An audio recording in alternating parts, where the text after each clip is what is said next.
It's my delight to be here, especially with such a beautiful view under those curtains.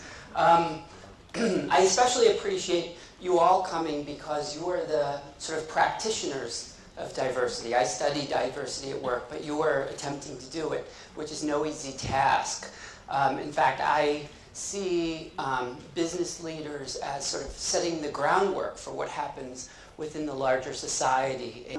Hiring for diversity's sake is a good start point.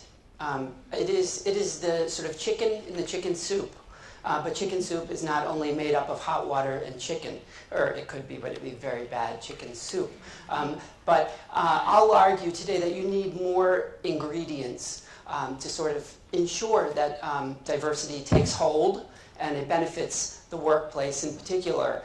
So I'm going to focus on 3 lessons in particular. If you remember any of them later today, I'll be very happy. But all 3, I think, constitute the other ingredients besides the chicken that you throw in the pot of water. As I discuss each, I think it would be helpful if you thought about your particular workplace and where your particular workplace is relative to these dynamics. Okay? Here are 3 organizations. Right? And if we just cared about numbers, then these 3 organizations are equally diverse, 20% minority. What we know from large-scale data is not all organizations that are equally diverse in terms of numbers look the same internally. So you can have vertical segregation with minorities on the bottom. You can have horizontally segregated workplaces, or what's discussed in the research literature is career ladders, where a certain group tends to be put in certain types of work within the organization, often with a glass ceiling at some point. They can only get so high. Or you might have maybe what I would argue is a more ideal scenario of a substantively integrated organization where there's no clear hierarchy or delineation one way or the other, but workers are distributed more or less equally. The less internally segregated an organization is, the more effort and commitment the workers put in, because they see both horizontal and vertical opportunities. This is also an important issue to guide diversity goals when it comes to promotion, when it comes to job assignments.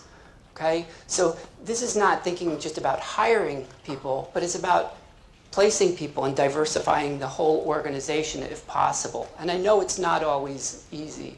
How do you dig deeper? So now you can think about this in very complex ways. In the US, many employers use a sort of a particular table that looks something like this, and big organizations use something like this. So you have sort of the job categories or the job hierarchy here, and then you have all your diversity categories across the top. But it's a really, really good tool to think about using and to carry with you over time. So that's one ingredient, is to think about the internal dynamics and distribution within the workplace. Cooperative work teams, and especially cross-training, when people of different backgrounds work on cooperative tasks as a team, we know that biases, it's one of the few things that reduce biases, is working on cooperative tasks.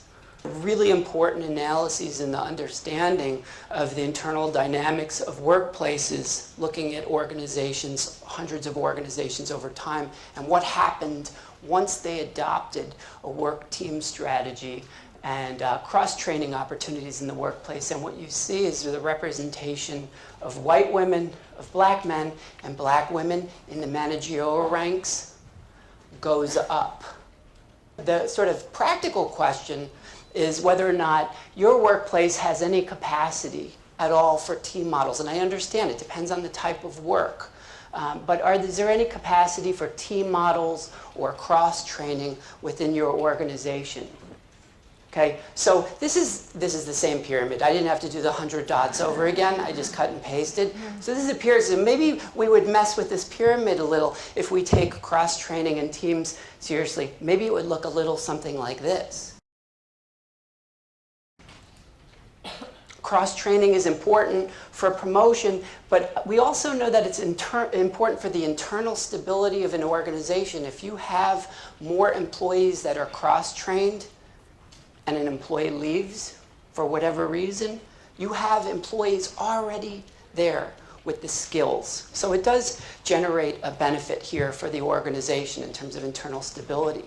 Now there's one last ingredient. We threw in the noodles and we threw in the celery and now we throw in the dill. And that is sharing diversity goals and getting buy-in from key organizational personnel. This is an incredibly important part of the puzzle. You could worry about internal segregation dynamics. You can think about work teams, finding a way to incorporate them into the discussion and get the broader buy-in. There will be those who jump out right on board, but getting the broader buy-in is important, and it's not just about we want to diversify, but we need to diversify. This is good for our organization. I would love to come back here in a year and have a conversation with some of you and say, did you do any of these things, and how's it going? Like, did you move a little bit? A little bit. Moving a little bit is moving a lot. Thank you.